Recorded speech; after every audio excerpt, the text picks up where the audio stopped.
So guys, here's what we're doing today. This is a strategy table. All right, you don't necessarily know what the dealership scenario will be given. They're in these cool little white, very securely safed envelopes. I don't even know what's in them. So you guys will get a chance to kind of read through the dealership scenario, and then you will be challenged to create either anywhere between 2 to 4 strategies to help that dealership either overcome their scenario or meet the objective or goal that is into that scenario.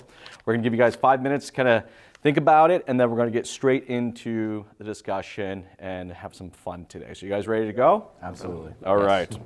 Mr. Champagne, there you go. Mr. Robinson.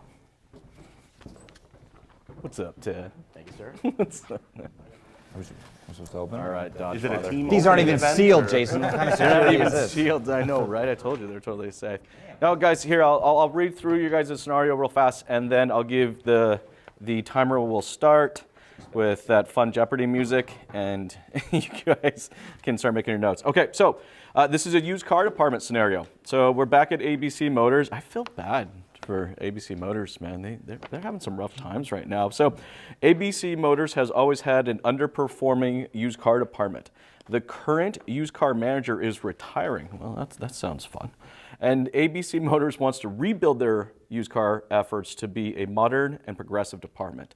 How can ABC Motors execute outside of the traditional used car department box?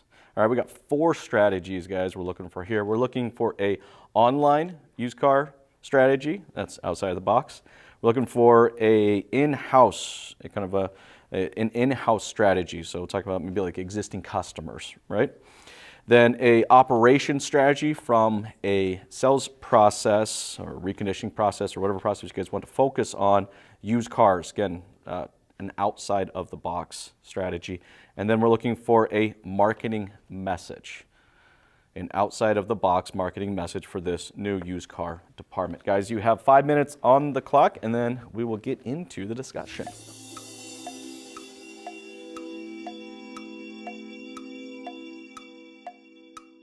Let's get this conversation started. So just to recap real quick, ABC Motors is going to take some time to kind of redevelop their used car department. They want a modern and progressive department, and they're really looking for some outside of the box type strategies. So we're going to start with the online strategy. Paul, I'll start with you, and then we'll kind of work our way around, and then we can have a little bit of back and forth, and that will be kind of the pattern that we'll go. So Paul, with you, what kind of online strategy are you thinking for One these thing guys? we all know used cars sell themselves. I mean, it's really a market geared towards pricing that's pretty hard to beat. But things you can do online, I find, are something that your competitors aren't doing, something that's helping them sit at home and enjoy the vehicle or look into the vehicle more than your competitor's doing. Something like a 360 test drive of these vehicles as well. Especially with people wanting to stay home, that's kind of eliminating a lot of the questions. Going to be the layout of the vehicle. You can even get your salesperson involved in this as well, so they're kind of already breaking down that barrier, that wall with the customer, and just keeping them at home so they're still feeling safe. I mean, I feel you're getting a lot further with the process compared to what your competitor's doing. Hey, Ted, for yourself? Yeah, I think one of the things that I would look at as an opportunity for success is develop your used car website own URL. You can face that and point it back to your own dealership, but to create a bigger presence, and I mean, you don't have to necessarily say it's the ABC Motors online supercenter, but if you create an impression that it's larger than it actually is, will garner some interest for sure. Online, make sure available, we can find any make, any model. Make sure your customers understand that whatever they're looking for, you can fit that need. And I still think that there's perception out there that the used car buyer is buying it because they don't necessarily have the affordability to step up into a new car. And I think with an online presence, you can make sure that customers understand that these are near new cars, that you have tailored them to the market to be as clean and pristine as they are when they were new, and that there's smart value. So it's about education as well. So I think if you make your site educational and take your online strategy, create a lifestyle around it, I think you do very, very well. I think there's one company out there that I know of very well, H. Gregg, and they sell nothing but used cars for the most part. Yes, they have some new car dealerships, But every picture you see on LinkedIn, every video you see from them, everything is about that lifestyle, and it's all used cars. And they're a juggernaut in Canada, probably one of the largest, if not the largest in Canada from a used car perspective. And I found that their methodology of that, and then retargeting is important too, right? If someone pops into your website, be able to retarget them at a later date with the tools that are available through social media and other online opportunities. I like the standalone website. I'm wondering if they could even do like a standalone like GMB, like a Google My Business, Too often that we kind of pigeonhole everybody with all departments into one account when there's definitely a perception of it being its own, could have some great value. So that's pretty cool. We could pull up 50 websites and the first thing that's listed is new. Yeah, oh right? yeah, 100%. So we know that dealers, OEM, 100%. franchise dealers, it's obviously the mandate of the OEM. Well, of course. So why not create that opportunity? And I've had dealers that have even, they're very intuitive and very smart, and they have property, and they've sectioned off and made that used car, so it's not necessarily on the same property as the OEM space. And they create, again, that own used car superstore. They bring in... a separate brand. Yep, separate brand. No overheads to the separate brand, any of those different types of things. And it works quite well. Hey, Justin, for you, kind of an online strategy, kind of thinking outside the box for these guys, what would you say? Well, the website is paramount, first of all, right? It has to be easy to use, has to be easy to navigate. Customers should be able to take themselves most of the way through the process on the website. And then you're there for any inquiries that they have outside of that, which also means that communication through the website has to be key, whether it's some type of live chat service. I know we have a textable phone line for our dealership, which goes through to any of the available sales reps, but that means that person is getting instant engagement on the vehicles that they're interested in as soon as they're still on that page looking at it, because there's nothing worse than submitting a lead and no one getting back to you for another 30, 35 minutes, and then you've totally moved on to a different vehicle by then. It's about keeping the audience captive in the ease of use and in the response time.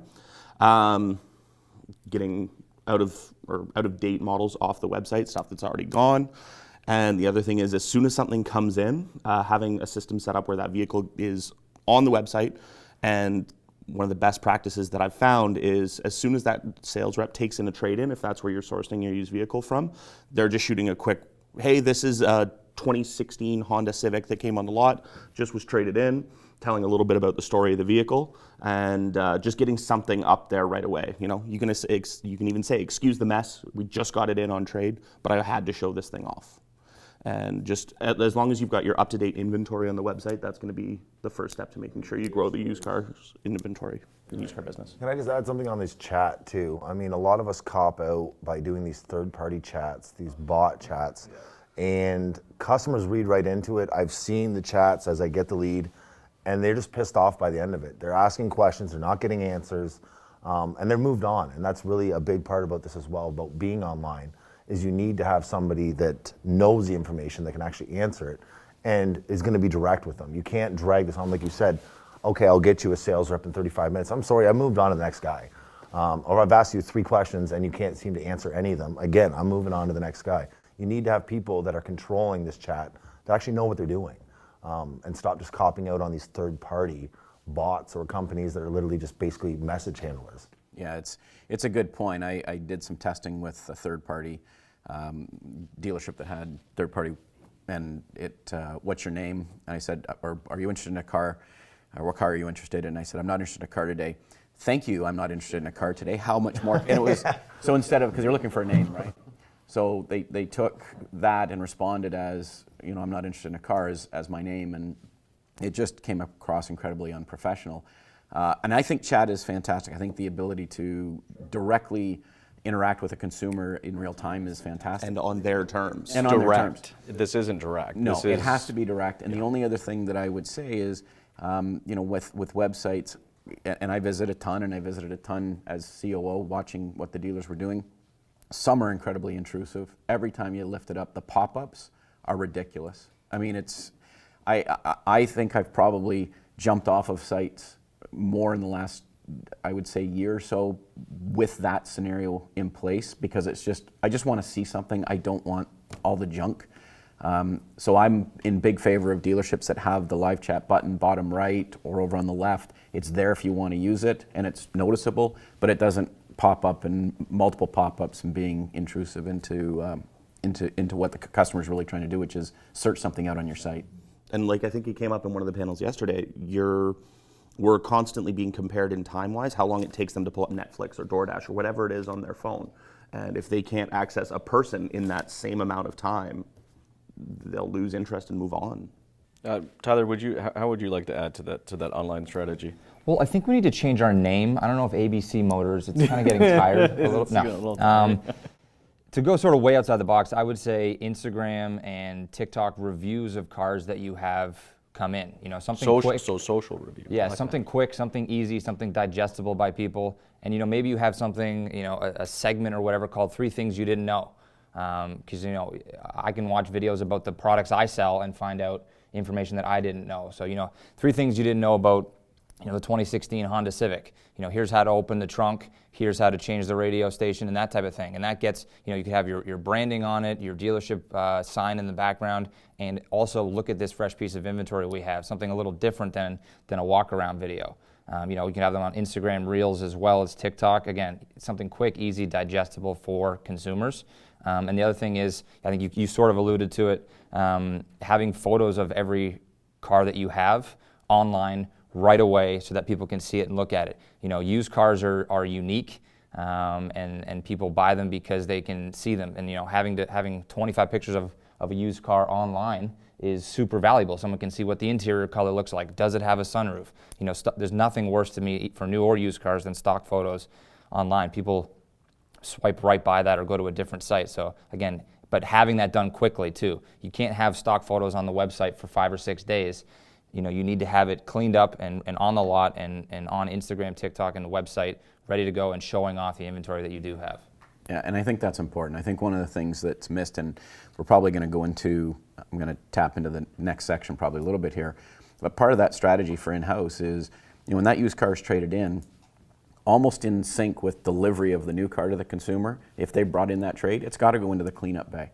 Because as much as I appreciate that you want to get everything up as quickly as possible, for the person that's out there that might just happen to pop on while that dirty car is, you know, because you're trying to rush it to that endpoint, I think you should spend the time to make sure that car has a detail done as soon as it comes in, get the pictures done, get it up as quickly as possible. Obviously you want your inventory as fresh, even if you don't have pricing.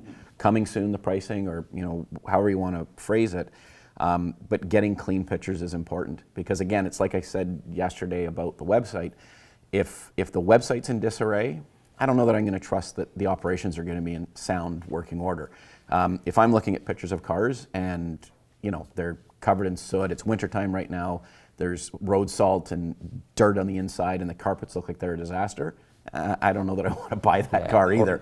Or even outdated pictures. Like if you are looking at a car in July and the car's got snow on, you're like, shit, what's wrong with that car? It's been there for fucking 6 months, right? So yeah. Where's this dealership located? Yeah, exactly. That does kind of go into the kind of in-house experience, right? So Tyler, I'll actually start with you, and thanks Ted for kind of leading us into that next strategy, and then we'll kind of work our way around. So is anything else that you'd like to add kind of to that in-house strategy? Yeah, so, you know, sticking with sort of the online social thing is having your salespeople with an online presence. So, you know, maybe the store itself has this Instagram and TikTok, but salespeople also have it. You know, advertising on, you know, having on Facebook and YouTube and that type of thing, making sure they're active on social with their customers. And again, it's something diverse on their page. There's, you know, I've seen salespeople who have, you know, 60 delivery pictures of their car on their Instagram, and that's all they have. It's just pictures. That's boring. No one's going to follow that. That's not going to get a lot of engagement from consumers out there. So, you know, yeah, a 30-second video. Hey, check out this new car, this new trade-in we just got. Look at all the, you know, here's 3 cool features it has that you might not know about, that type of thing. And this could kind of go for an operations one as well, but having signing and branding for your used car department. You know, I've seen a lot of, you talk about OEMs and the new cars is the first thing on the website. You know, at our store in particular, I know it has at other OEMs too, people come in and go, I didn't even know you sold used cars. I didn't know you had a 2016 BMW. Yeah, we got that in on trade for a Yukon. And I had no idea you guys even sold used cars. So even having a separate sign is something as simple as that. Is people going, oh, there's the used car department. I'm going to go see what they have. That's a good one. Justin, anything you'd like to add kind of to that in-house strategy? The more information we have about the units that we have in stock, the better, and the more forthcoming we have to be with that information to the customers. Having some, we've currently got them, we call them storybooks, but basically you open it up, it's got the Carfax. If it's a vehicle that was bought at your dealership, traded in at your dealership, serviced at your dealership, we've got full service records that we can provide to the client and say, hey, look, this is what was done to it. This is the history of the car. This is the whole story of the car. This is what you're getting into. And that immediately bumps up the value of the vehicle, because then they know what the car they're getting, where it comes from, and who it belonged to roughly, but that they took care of it. And then that your dealership can provide the necessary services to keep them coming back for the service throughout the service process as well. They already know this car inside and out, especially if it is one of these A cars, as we call them, right? They know that your dealership is going to be able to take care of them. You know, I've always liked those, but I'm always kind of curious. I'm curious, like, what do you think the next version of that is? Because I think that storybook. I mean, I've been in a dealership as long as I can remember, right? So, you know, I definitely think there's an opportunity to kind of modernize the storybook. So, Ted, I'm curious for you, like, how would you modernize that storybook? I think when you're dealing with a trade, and I think there's one thing, I mean, having the storybook history is great. I think you turn the onus on to the customer a little bit. We developed a one-page form that we filled out at Plaza Group, and it was to the customer that was trading in the vehicle, and it was a series of questions. What did you love about the car? What did you not love about the car? What were one of your favorite memories? Those types of things. And I think you can take the answers back. The most important question at the end was, would you want one of your family members to have this vehicle? Right? I mean, obviously, if the customer's going to say, yeah, I would feel good about giving it to one of my family members, then you know that it's probably been well maintained and those types of things. So, I mean, it's just taking that concept, getting that, and then I think you make that part of the story of the car. So again, we go back to the digital, we go back to the social media platforms, we talk about Instagram, and there's a story, right? I mean, rather than just static pictures, we create the story. This was John F's car. We don't have to say full names, right? We've got to, have privacy. But this was John F's car, and John told us that he loved this car. One of his favorite memories of this car was when he took it from here to here with his family for their first vacation at the beach, right? Whatever it might be.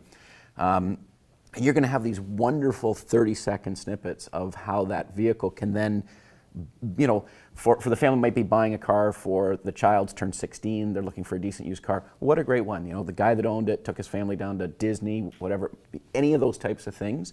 Because what you're trying to do, you know, I mentioned earlier that there's that lifestyle element. And if you look at advertising in the marketplace nowadays, it's really geared at lifestyle. 100%. Lifestyle for millennials, Gen Z, even, you know, my Gen X group, which are still the best group ever, but it's creating that impression of this is somebody that I can trust, because we know millennials and Gen Z, the reason they purchase is because they believe in the brand, they trust the brand, right?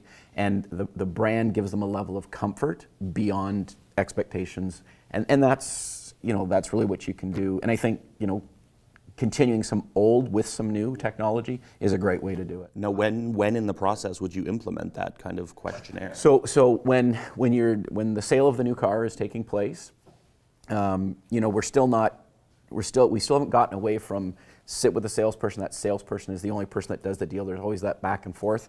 But I think as you're filling out trade information, that's when you can turn the sheet and say, hey, one of the things we do here is we love to have the stories of the car. Can you please fill this out while I'm working with you on some information? And you know what's amazing? Customers they were really great at filling it out, and the salespeople would sometimes ask the questions, or they'd allow the customer to fill it out. And if the customer filled it out, we put that in the trunk of the car, and we'd pull up, oh, this was such, and this is what they said about the car, this person that traded it in. And it just added that layer of validity to what we were doing. So I think, again, anything you can do that is going to provide peace of mind to the consumer is invaluable. And the way you do that is through testimonials. We talked about it yesterday, right? That when we're dealing with advertising, it's not okay for us to say how great we are. What's important is the Google reviews, or yes. Any third-party endorsement that speaks to what you as an organization has done. Really does create a level of confidence that I think is beyond what people, you know, I think beyond what people would really expect out of a car dealership today. And the only other thing that I would say with regard to this in-house strategy. There are a lot of companies out there that sell multiple products, right? I mean, Best Buy sells multiple branded products. We're no different. So we talk about training. Education on the OEM brand is vital. But every time a new car comes in, take the 5-10 minutes, assign it to somebody, make it fun, say, go learn about that car. You're telling everybody what it is in half an hour. And have them go online, whatever they need to do to learn every nuance about that vehicle, and then present to the rest of the staff. Like, I agree with you. I think product knowledge with used cars is a big one, especially at franchises, because I think we fall very much so short of this. And it's like, if I'm looking for a more modern or progressive department, I want to work with a professional. I want someone that I come into the Chevy dealership and I asked you about the 2016 BMW and you could actually tell me something about this. It's make the team part of the education process on the car that comes in. So often it's the used car manager who writes down the notes, talks about it. Hey guys, here's the information. Get your staff to do it, make it fun. And again, if you do that in conjunction with the testimonial from the consumer that's traded it in, what a great story you have then. You know about the car, you know the history of the car, and your consumer, how much more confident can they be? Yeah, 100%. I mean, people, we've talked about it yesterday, people are more educated than ever. If you work at, a Honda store, for example, and you have a Chevy Volt on trade-in, and you don't know, EV buyers, I've seen it myself, are probably the most annoyingly educated group that I've ever seen in the industry. If you don't know the range of that vehicle or how long it takes to charge, you're going to be dead in the water because they already know those answers. So 100%. And you know what's the funny thing is, I've always kind of found kind of annoying is in used car departments is used car departments have a tendency of being the jack of all trades and master of nothing. So they'll have everything from a Chevy Cobalt to to a Maserati, down to a Dodge Grand Caravan and stuff like that. And I've always wondered if it made more sense for modern or progressive used car departments to really kind of own a singular thing. Like I've yet to see a used car electric dealership, but I think that there's an opportunity there. Or there will be. Yeah. I think there will be for sure. But I think this kind of leads us into our next kind of strategy here is operations. And Paul, I'm going to start you off with here, and then we'll kind of move our way around. Again, we're looking kind of outside of the box, that modern progressive department. What does that operations strategy look like to you, Paul? Well, operations, I mean, everybody has their ABC promises. I do the X amount of, more inspections, or I put my safety, regards further than the competitor. So, I mean, really pushing to that point, I think is kind of lost nowadays. I do think, though, with the kind of progression that we're seeing with these online buyers, these not so much trial buyers, but they are skeptical. I know, especially when I was selling, when the showrooms were closed, you weren't allowed to let them do test drives. It was basically buy the car. The first time you're going to see it's when I show up in your laneway with the vehicle. A lot of people were skeptical about there was no chance to it. I mean, a used car, you do need the story behind it, which hey, if you got a testimony, that's kind of make you feel a little bit better. But if you have some sort of promise behind it as well, that if you're not satisfied with this vehicle, if this isn't up to your expectations, we will come back and we will replace it with another vehicle that you're looking at. And I've seen that with a few dealerships around in my area, and it's definitely pushed kind of that boundary where people were sitting at home waiting till the showrooms open again. Because they did, I mean, news car is one thing. I didn't have a problem really pushing on a news car because they've already drove that vehicle. It's a new car. You have warranty. But hey, if you can back a decent at least warranty that's, I'm giving you a 7-day promise that we drop this vehicle off in your laneway. If you're not happy with it, or if something happens with this vehicle, we will take care of you. That's kind of one thing I think really needs to be pushed now more than ever, since the customer is trying to do as much as they can at home. Well, it's that Amazon return policy. Exactly. I think they were one of the first to really kind of come out from an online, seller and say, you don't like it, all right, well, take it back. Just that simple. But these dealerships get really sensitive about it, and they're going, well, we're just going to end up with a bunch of people it doesn't work. People that are looking at these vehicles are pretty damn serious. They're not going to just put it up because it has, squeaky brakes you guys can't take care of. They are wanting to buy these vehicles. They do know the history of these vehicles as much as you've shown them. And if you can give them some sort of guarantee more than the guy down the street, they're definitely going to sit there and go with you compared to them. So I do definitely think that needs to happen. Ted, what would you like to add to the modern progressive department operation strategy? Paul makes a good point. I mean, I had written down, return and replace policy or 3-day return. And sure, we heard from our sales managers when we first started talking about it that, they're just going to buy it on Friday, take it for the weekend, and bring it back on Monday. No, people aren't going through that. I mean, people's time is valuable, right? They're not going to necessarily do that. I looked at the operation strategy a little differently. I looked at the the strategy for bringing the cars in, what to do, reconditioning, things of that nature. So, one of the things that I found is, and again, it's interdepartmental communication, which we talked about yesterday. Most guys will turn the car over to service, and the reconditioning bill comes in, and it's a bit of a shock, and then they're pricing, and sometimes pricing out of the market, or the margin is narrow. Some of the best dealers that I've ever dealt with, they have a policy on what that litmus is for expense in the service department. So some will set 500 cap, 700 cap. And what they're doing is they're saying, take care of every safety-related item, because safety is most important to the consumers. Anything else beyond that, as long as it's mechanically sound, leave it alone. We're not going to do anything extra. We're going to get out on the lot. We're going to have a really good price with some room for movement. And then they allow the customer to dictate what happens next. Now, some people see this as favorable, some people don't, and I understand that. But if the car's clean, if the car's mechanically sound, if it passes the inspection that you set forth for your dealership, going overboard in the expense in the service department by allowing service to do it will handicap you. It will freeze assets, frozen capital, sorry. And I don't think that's what you want. You want to make sure that you're priced very effectively in the marketplace. Obviously, you want a chance to, get a decent return, right? We don't want to gouge customers. And I've seen dealerships that have preset, this is our margin. It's kind of a one price used. And I think dealerships that did that during COVID were very, very successful. They said, this is the price. We don't negotiate. Every used car is different. And I don't think you can, yes, somebody might have a 16, we talked about Honda, somebody might have a 16 Honda Civic on the next lot. Does it have the exact same kilometers? Is it the same color? Does it have the same tires and wheels? Did it have winter tires that came with? There are so many variables when you're dealing with used cars. And I think it's important to make sure that, you really adapt and adopt strategies that are going to benefit you in your marketplace.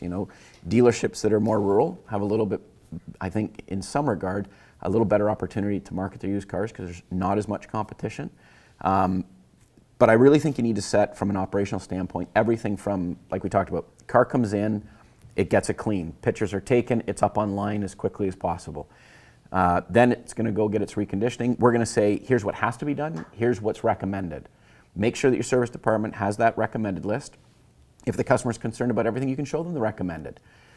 It is okay to say to them, these are things that are recommended. They're not necessary at this point in time. This car is going to operate safely. It's functionally sound. It's all the things that you want.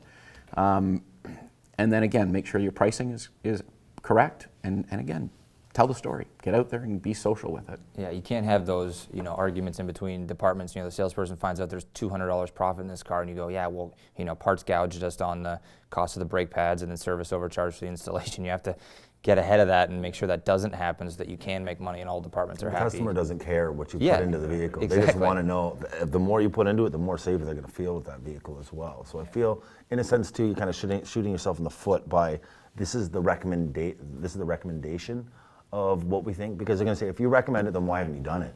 Oh no, you only bring it up if it becomes a conversation. I'm not saying you open it up to them, but you need to know what might be recommended by your service department.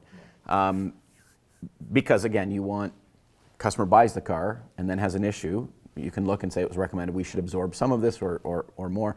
I just think putting too much expense up front is prohibitive to moving and turning your inventory as quickly as I think you'd like to. Yeah, and that's more or less what I've got here too. Is I've worked in a dealership where, keeping in mind, I'm totally looking at this from just as a sales guy perspective, right? Yeah. But they set a cap. Okay, say if the repair bill is under X, just go ahead and do it. Do everything, do whatever you need to do, get it on the lot. If it's over that, then your used car manager, used car department gets to review, okay, we're gonna do at least these, we can leave this and this, maybe this doesn't quite need to get done right away, but then that way, you've got control over the margins on the vehicle by deciding which work is necessary versus recommended versus everything. But you've also got a set cost from service coming each month, so you kind of know where your expenses are gonna lie. Again, coming at it from a salesperson perspective, I don't know that it's fully feasible, but having that dedicated reconditioning team, as far as techs go, as far as the detail bay goes, right? Your trade comes in, you have a dedicated detailing team that their job is exclusively handling your used car lot, and then doing safeties, doing work, doing things like that on used cars to make sure that that turnaround time is as fast as possible. Guys always get hit on tires. That's what I find is service department always wants to do tires. I'm going to ask a question because I don't know how much knowledge there is up here. Some of you guys may have more than me. But if we were talking about, say, 5 millimeter tread depth or 3 millimeter tread depth, and he's saying, no, we got to replace the tires. How many kilometers do you think it is to kill off 3 millimeters, 5 millimeters of tread depth? Anybody? I had a customer that picked up a demo that was past safety at 5, and within 5,000 kilometers, he had been below safety cap on it.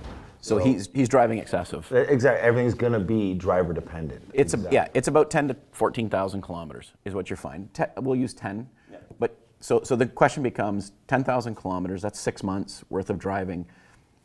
Do we need to replace those tires at that point in time, or is that something that we wait on? And again, it's all road conditions, location, things of that nature. It's just making sensible decisions. Again, it'll pass safety. It's doing it. It's a recommended. Again, I don't want to put anybody into an unsafe situation, which is why I say safety is absolutely mandatory. But after that, what's recommended? And just managing it. It's like you said, it's not saying don't do things, it's saying do the right things and make sure that you're mindful of the dollars that are being spent. And that's really creating that. I do find those selling used cars, new tires and new brakes are the two main things consumers really are jumping on. Yep. It's something you can really go back on to help sell a vehicle, and it will stand out. I mean, they'll overlook a blemish on a vehicle compared to the competitors if this one has new brakes or new tires. So I do think those are two of the main things that we should really siphon in on as well. I'm with you guys. I think if you're looking at a progressive dealership, you definitely have some expenses in control, or control in expenses. You know, I agree with you. If you're going to be a better progressive dealership, then there has to be another model.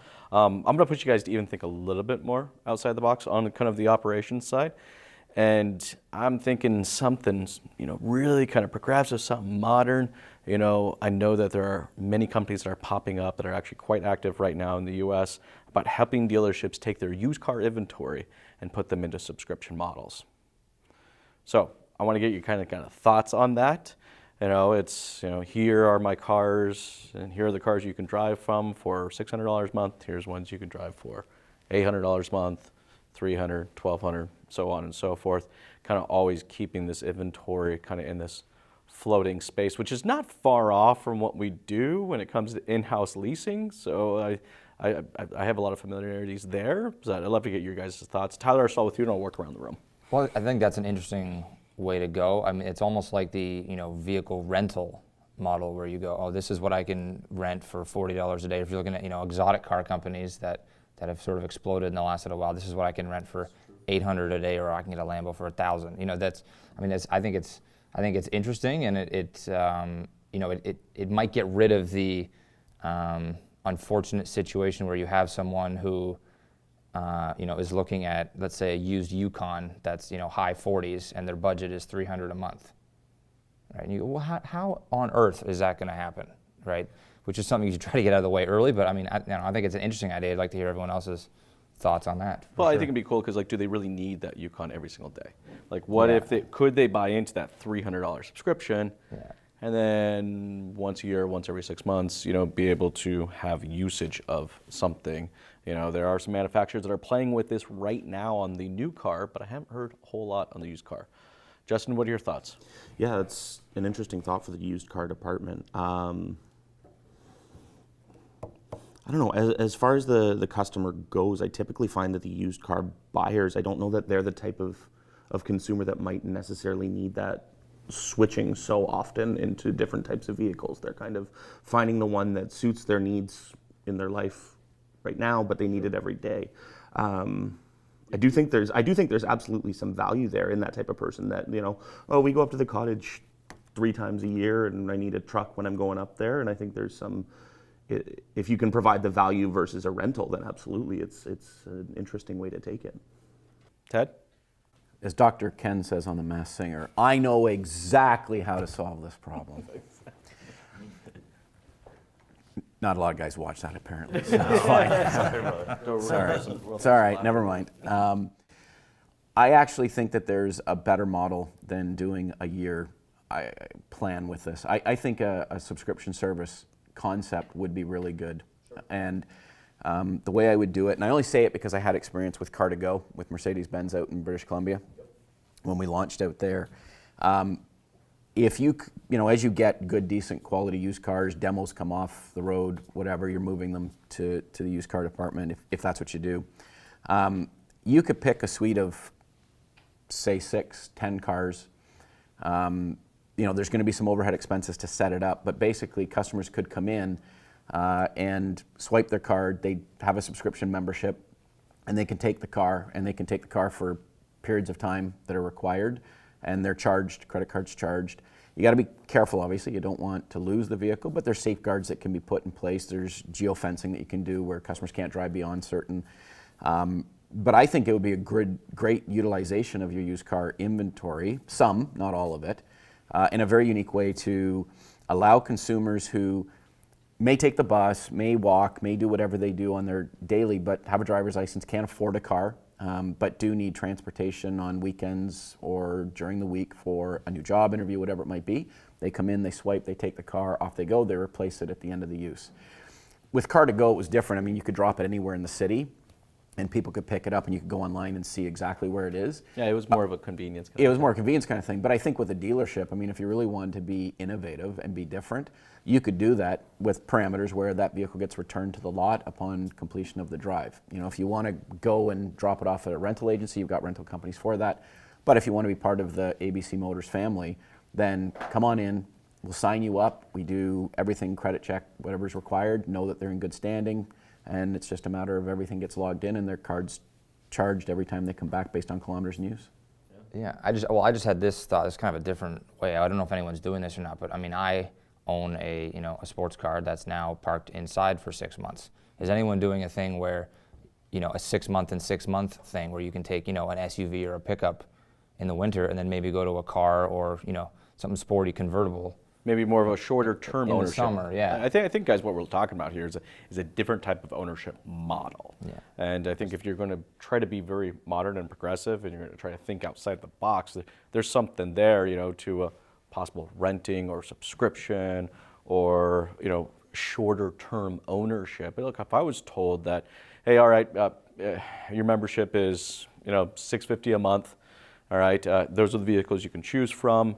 And in 12 months, you can swap back out, get another one. I'd probably swap something out. I think the only risk with that is what happens if, 12 months down the road, you don't have what they might be looking for. It's true. Right? Because we know that the used car market's very cyclical. And right now, getting good used cars is difficult. Imagine if a guy was driving a pickup and on that 12-month subscription and needed that right now. It would just be challenging that if you didn't have something that met what their requirements were, what do you do? Do you have to extend it? And does that interfere with your rollover process and everything like that? So lots to think about, but certainly innovative, certainly. All right, guys, we'll move on to, of course, my favorite strategy, the marketing message here. Look, again, this is ABC Motors. They're building that new used car department. All right, the goal is that they want it to be modern and progressive, and they want to think outside of the box, come from a marketing perspective. Paul, I'll start with you and work my way around the table again. How would you recommend this dealership market come from an outside the box perspective? I agree. I mean, just working with you and kind of the thought process you have on marketing, you don't try and do a mass marketing scale to everybody. You don't try and hit everybody with one message or with one video. You have to pick different genres, different demographics, and you got to, specify them out while you're doing these videos or your message. So I would do things just simple like if you have a minivan, you're not going to send the minivan to everybody. You don't want to just mass market it to the 50,000 people around you. You want to mass market it to the families around you. So being able to do specific marketing compared to just mass marketing and then gearing your videos or your message towards these people. I'm not going to sit there and show a family of 4, the new 2-door coupe that they're never going to use. Something like that. I would rather show them, you know, a modern vehicle that's going to work for them, showing them how I can put the kid seats in. These are kind of things that you want to actually spend your money hitting the people that are actually going to absorb it, rather than just people hoping to spray and pray basically attitude that we do, where just everybody's going to love this video and everybody's going to come in on this vehicle. If you can actually get to the specific person you're trying to buy it to, or at least the group of people, I think you're going to make a lot more better choices with your marketing money on that. Ted, for yourself, what kind of an out of the box marketing message would you recommend ABC Motors execute on? Yeah, it would be a combination. I mean, it's personalized, professional, and direct to. You know, I think some things that are missed are opportunities to, you know, when you get a good used car, it doesn't have to happen all the time, but using your database and sending it out saying, you know, just arrived, and letting your consumers that are engaged with you to know about what's happening, whether it's, you know, if you guys are doing weekly or monthly newsletters, you can give lists. I mean, you've got to utilize, and again, when I'm thinking about getting out there in the marketing space, you know, there's all the different tools. I agree with Paul that you don't want to be too broad, because if you're too broad, your message gets watered down. But I think it's important to make sure that you're conveying to them the comforts, and Paul said earlier that return and replace policy, you know, it's kind of gone, that we won't be undersold. I mean, that's urgency selling, in my opinion. I don't think you want that. We offer fantastic products, family products, lifestyle. We do this and provide a level of comfort for the consumer. Again, making sure they understand that used cars are very popular these days, that it's a great decision to buy a used car from our lot, what we do to make sure the car is safe, sound for you and your family. Those types of messages are what's most important. Putting it into one specific message, I don't think you can. I think you really need to, you know, as we've talked about, is create the message that's kind of broad for everybody, but you're not sending it out too wide. But again, I would ask the panel as well, who's paid more for better service or driven further for a quality experience? I do it all the time. I go back to skate sharpening, right? When I was playing hockey, you know, I lived in Chilliwack. There were lots of guys that could do it there, but there was one guy, I was a goaltender, had to be a high inside edge and all these different things because I was a little odd, but this guy got it right. And he got it right. And I drove, and he was more expensive, but it was worth it to me because it was perfect. And I think finding a way to put that message out to the consumers in your marketplace is good. And I think you can go broader, but be very targeted in where you're going to create that message. You know, when we hear about the limited availability of trucks, I don't know that you want to say, you know, just your immediate market. Well, that's something that I would be shouting out a little bit. I've got 5 trucks left, nobody else does, and you'll pull people from all over the place. No, it's true. It's right? true. Justin, what would you like to add to kind of that marketing strategy? I like that. Yeah, I think it's, depending on whether you go broad or targeted, it's got to be the different message, like you were saying, right? I think the broad story is more the dealership story. I think it's more the value you bring, what your processes are, being, you know, honest, straightforward, transparent with the client, what it looks like when you buy a used car from ABC Motors. And then the more targeted marketing is the vehicle specific story, the trade-in story, when it comes to used cars, obviously, as you can tell, I've said it about 9 times, story is huge for me personally, because that's what differentiates your 16 Honda Civic with 32,000 K from the one 2 lots over with 24,000 K on it, is knowing the history of the car, knowing that they're buying from a place that's reputable, that's going to provide them with the lifetime service, the loyalty that they need. And so those need to be the broad messages, and then the car messages is the more targeted. And you know, just thinking about how many websites you pop on and you go to used cars and it's just an inventory list. Okay, so what would be, you know, we have a number of people that are part of this mob, and you know, imagine, you know, one of them is a dealer principal, John Cott. Imagine if he had a personal message about the care that's done on every single used car for every single consumer. That was what started your pre-owned department before you rolled into anything else. So you click on used, there's a personal message from John or one of his sons, or, you know, general manager yourself, Paul, being able to say, we take exceptional care in every car that we bring in, this is what we do, and this is why we create value for you every single day, right? Yep. Making sure that that consumer understands that you're not just flogging used cars, that you're providing them a service. Yeah, I agree with you. I think the service has to come out in the message before the product has to come out in the message. Heather, would there be anything you'd like to add to that? Yeah, you sort of touched on what I had written down. It's all right, man. Was typical of a goalie, I guess. Is to share what you do well. You know, in that video of you know, the dealer principal is saying, you know, if you have a question about something specific about the car, we'll send you a video. You know, with TikTok, for example, I keep going back to it, but if someone asks a question in the comments, you can actually respond directly to them with a video. So if someone goes, hey, what's the exact mileage on this car? You know, a quick video of you walking in and sitting in the car and showing the dash. That's probably going to have a little more meaning than, you know, just you writing back in an email or a text. It's got 32,785 on it, because then they're getting to see the interior and that type of stuff.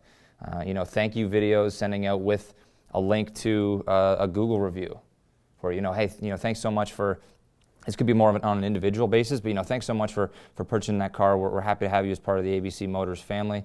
You know, here's a link below to give us a Google review to make sure that you are getting those reviews. And then, you know, like I said, showing what you do well. You know, there's no tricks. There's videos of all of our cars. There's pictures of all of our cars. You're not gonna, you know, find out that, you know, the passenger side is completely schmucked up because there's only 2 pictures of it that didn't show that. You know, there's videos of us. You can't lie and that type of stuff. So. I saw a dealer in the U.S. That I was working with. He modified his website, and, you know, it can be used for used, can be used for new. But when you clicked into the department, the first thing that came up were Google reviews. So he had a line of, you know, the Google reviews, 3 across the top from different people, and then the byline underneath was, these customers are extremely happy with their experience. Let's make your experience just as good as theirs. And then they went into inventory and other things. It was really brilliant idea, really good.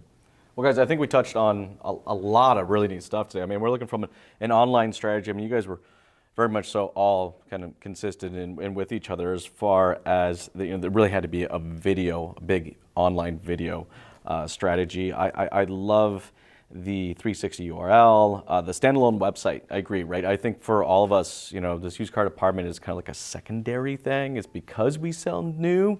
We just happen to have used, and putting more of an emphasis and a focus on that is awesome. Lifestyle, look, we do such an amazing job on the new car side of taking our new products and showing the lifestyle that's around it. We don't really take about it. Again, it's just the product. We're not connecting that product to, you know, to a lifestyle, or a lifestyle's change for customers. So that's awesome. Video chat, I'm all for this. You know, I'm not a fan of talking to a machine or to, you know, or to a call center. It's like, it just doesn't feel warm enough, you know, to me, because I think, look, I'm looking to connect with somebody and build trust before I come in and make a 30, 40, 50, 60,000. It's like a template purchase. email you guys send out. It doesn't get it. Yeah. Just imagine if the customer that was dealing with Jason online comes into the store and says, "Where's Jason? He did such a good. I'd like to meet him." We don't have a Jason that works here. So right away, customer that's taken the time to come to the dealership because of the job Jason did is now in a distrusting situation because, what do you mean he's not here? I spent this much time with him. Then you say, "Oh no, it was an online guy." It's just not a good thing. I think being able to have a video chat with the actual person and ask them the questions that maybe the listing did not provide, you know, and just being able to connect with that person face to face. So when I come in, I know exactly who I'm asking for. I'm looking through the room. Oh, that's the girl I was talking to. I'm going right over there. You know, I love the social reviews and the ownership reviews. I thought that was super cool. Like I'm probably going to use that one, Ted. I think a lot of people out there can see some great value because you're getting the customer to sell you the car, which we've always tried to do, but we take a very kind of systematic approach. When this is more of a story approach. I mean, who doesn't want to tell the story of their current vehicle because they want us to buy it? Right. And then that story is a great story that can be translated over and someone can connect with it. I think it's cool because it's not a story a dealership is creating. It's a story of that previous owner. I think that's absolutely awesome. Like, I think we talked about some great in-house strategies, you know, just the way that it's structured and the flow of everything. You know, operations strategies, I think we're all kind of agreeing that there is kind of a new ownership model. I'm not sure exactly what it is, but I think if someone is putting together a new used car department and they're looking to be modern, they want to be progressive, that they definitely probably need to entertain some other type of ownership model, be it short-term or rentals or combination of it all. The marketing strategies, I love what you guys put out here. It's funny because we don't do this. We're so product first in all of our used car marketing efforts. I love being service and experience first before I get you and say, all right, here's the cars. Like, let me show you that service, let me show you that experience. Hey guys, thank you so much for taking the time to do this today. This has been a lot of fun. I think everybody out there that are running used car departments or looking to remodel or find ways to look outside the box. This has been some great information. So thank you again, guys, for taking the time. This has been Very welcome. Thank you.